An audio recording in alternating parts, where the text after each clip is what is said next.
Have you heard of the term black gold? It's a phrase that often pops up in news headlines and economic discussions. But what does it really mean? And why is it so important? It's not jewelry, it's oil. That thick, dark liquid that comes from deep within the earth. Almost everything we use, from the cars we drive to the electricity that powers our homes and the plastic that makes up countless everyday items, needs oil. It's a fundamental component of modern life. Oil is like the blood of the modern world, constantly flowing, fueling our industries and economies. It's not just fuel, but power. It's the engine that drives global commerce and influences international relations. Countries with their own oil have an ace up their sleeve. They possess a valuable resource that gives them significant leverage on the world stage. Control over prices, allowing them to influence the global energy market and reap substantial financial benefits. A stable economy, bolstered by the revenue generated from oil exports, creating jobs and opportunities for their citizens, and a voice in the world. Oil-rich nations often wield considerable political influence, enabling them to shape international policies and alliances. Because of this, they become centers of trade and investment, attracting businesses and capital from around the globe. But oil also causes conflict. The pursuit of this valuable resource can lead to disputes and even wars. Many countries are willing to do anything for its supply, highlighting the strategic importance of securing access to oil reserves. The search for oil is like a treasure hunt, a constant quest to find new sources of this precious commodity. Using high-tech technology, sophisticated equipment and advanced techniques are employed to locate and extract oil from even the most challenging environments. When there's a new oil field, it's a momentous occasion, a cause for celebration and anticipation. It's like a country won the lottery, a sudden influx of wealth and potential prosperity. Fate changes, politics and the economy are affected. The discovery of oil can reshape a nation's destiny, transforming its social and political landscape. For the Philippines, a nation blessed with abundant natural resources but heavily reliant on imported oil, the prospect of finding its own oil reserves is particularly enticing, which imports almost all its oil, making it vulnerable to fluctuations in global oil prices and geopolitical instability. Having its own reserves is a big dream, a pathway to energy independence and economic security. If we no longer buy from other countries, we could break free from the constraints of relying on foreign suppliers. The government will save a lot of money, freeing up funds for other essential services and development projects.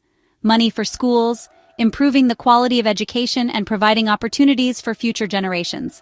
Hospitals, strengthening our healthcare system and ensuring access to quality medical care for all Filipinos. And roads, enhancing connectivity and facilitating economic growth across the archipelago. Prices of goods might even go down, easing the burden on consumers and improving their purchasing power. And the lives of every Filipino might improve, leading to a more prosperous and equitable society.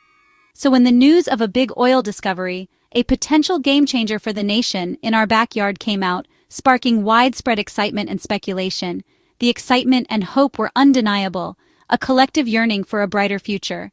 Is this really the answer to our prayers? Could this be the key to unlocking a new era of prosperity and progress for the Philippines? The story began with the quiet studies of scientists and geologists from Paano, EC.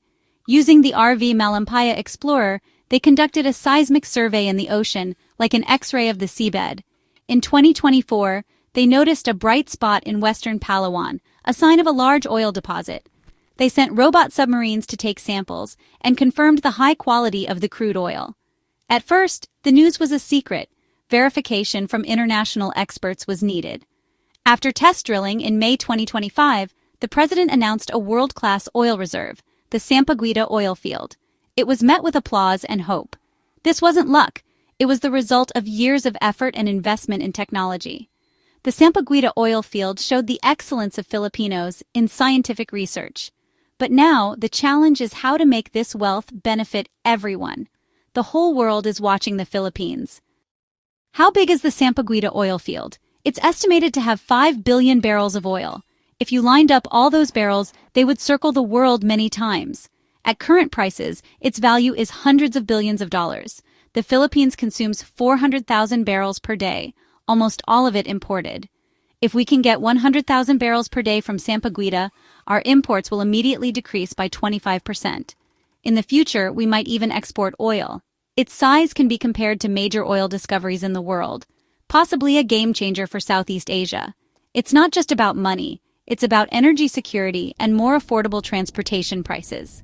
But remember, the actual amount depends on technology and conditions under the sea. The Philippines will need partners with experience in deep water drilling. Even if only half of the reserve is extracted, it's enough to change the country's economy and future. Many countries around the globe have experienced significant economic transformations due to the discovery and exploitation of oil reserves. Norway, for example, used to be a relatively poor nation, heavily reliant on fishing and agriculture. Life was hard and opportunities were limited for many Norwegians. Today, it stands as one of the richest countries in the world, boasting a high standard of living, advanced infrastructure, and a thriving economy. They wisely used oil revenues not just for immediate gains, but with a long-term vision for the future. They built a substantial sovereign wealth fund, one of the largest in the world, ensuring financial security for future generations. Furthermore, they strategically strengthened other industries, investing in technology, renewable energy, and other sectors to diversify their economy beyond oil. Shifting our focus to the Middle East, Dubai was once a humble fishing village, a small settlement in the vast desert landscape. Now, it's a dazzling global city, a hub for tourism, commerce, and innovation, all thanks to the transformative power of oil. Recognizing the finite nature of oil resources, they proactively used their wealth to diversify their economy. This foresight ensures that even if the oil reserves eventually run out, the economy remains stable and resilient, supported by a variety of thriving sectors. But the story of oil wealth isn't always a success story. There's also the opposite side of the coin. Take Venezuela, for instance, a country blessed with the largest proven oil reserves in the world.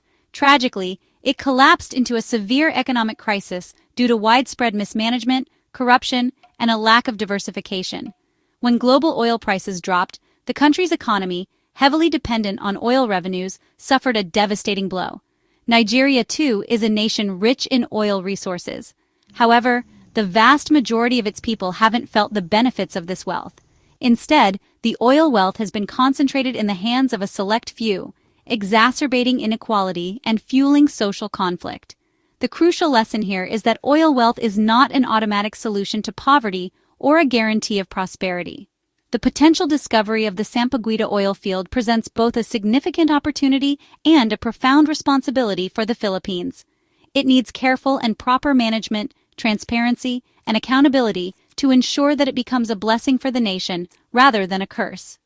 The contrasting experiences of Norway's success and Venezuela's tragedy serve as both a warning and a source of inspiration for the Philippines as it navigates this potential new chapter in its economic development.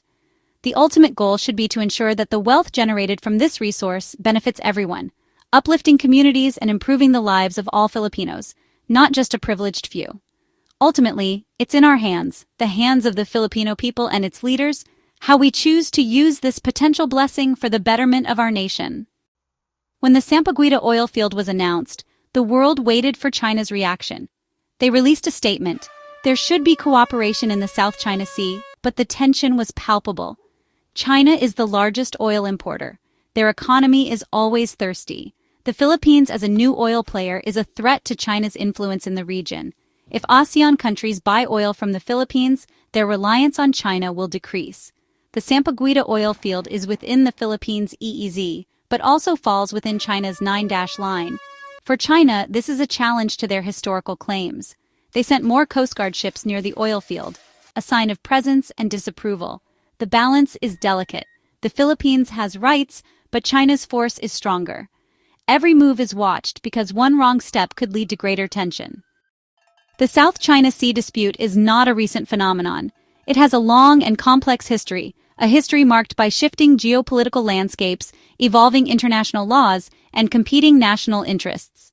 Understanding this history is crucial to grasping the present-day tensions and potential future outcomes. The heart of the matter lies in overlapping claims, where many countries assert their rights and entitlements. China, with its growing economic and military might, Vietnam, Philippines, Malaysia, Brunei, and Taiwan all have competing claims, creating a complex web of overlapping jurisdictions and potential flashpoints. Each nation has its own historical narrative and legal interpretation to justify its position. For the Philippines, the part of the South China Sea that falls within its exclusive economic zone, or EEZ, is officially designated as the West Philippine Sea. This area is of paramount importance to the country's economic and strategic interests. This is where strategically important features like the Spratly Islands and Scarborough Shoal are located. These areas are not just geographical points, but symbols of national sovereignty and control. They represent the center of tension, a place where competing claims collide and the risk of escalation is ever present. China asserts its claim through the infamous Nine-Dash Line, a demarcation that encompasses a vast swathe of the South China Sea, based on asserted historical rights dating back centuries. However, this claim is not recognized by international law, specifically the United Nations Convention on the Law of the Sea, UNCLOS, which provides the framework for maritime boundaries and rights. Seeking a peaceful resolution, in 2013, the Philippines took the bold step of bringing the case to the Permanent Court of Arbitration in The Hague, hoping to clarify its rights under international law. In a landmark decision in 2016, the court sided with the Philippines, a moment of jubilation and validation for the country's legal strategy. The ruling was clear. The Nine-Dash Line had no legal basis under international law, undermining China's primary justification for its expansive claims. Despite this legal setback, China ignored the ruling and continued its activities, building artificial islands and establishing military outposts on these newly created landmasses, further solidifying its presence in the region. All too often, the Chinese Coast Guard actively prevents Filipino fishermen from accessing traditional fishing grounds, disrupting their livelihoods and raising tensions at sea. The presence of the Sampaguita oil field, a potentially lucrative source of energy, adds a new and complex layer to the issue. It's no longer just about fishing rights or territorial claims.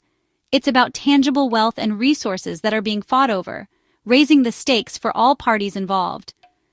For the Philippines, developing the oil field is not just an economic endeavor, but a fundamental exercise of its sovereign rights within its own EEZ.